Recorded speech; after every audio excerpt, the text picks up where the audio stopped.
Today we are hearing a passage from the Hebrew Bible, from the book of 2 Samuel. We're hearing a story about King David, who, if you grew up in a Christian church, gosh, I don't know, anywhere, you've probably heard that name 1 or 2 or 700 times.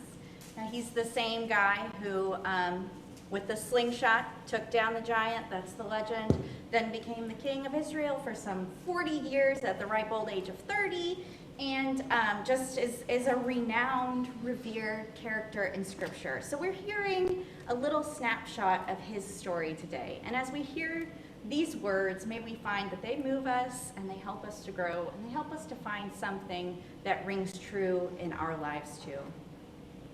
Then all the tribes of Israel came to David at Hebron and said, "Look, we are your bone and flesh. For some time, while Saul was king over us, it was you who led us out Israel and brought it in. The Lord said to you, 'It is you who shall be my shepherd of my people Israel, you who shall be ruler over Israel.' So all the elders of Israel came to the king at Hebron, and King David made a covenant with them at Hebron before the Lord, and they anointed David king over Israel. David was 30 years old when he began to reign, and he reigned 40 years.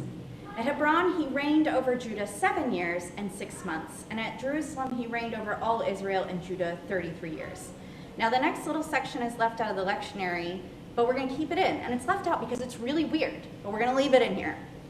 The king and his men marched to Jerusalem against the Jebusites, the inhabitants of the land, who said to David, 'You will not come in here. Even the blind and the lame will turn you back,' thinking, 'David cannot come in here.' Nevertheless, David took the stronghold of Zion, which is now the city of David.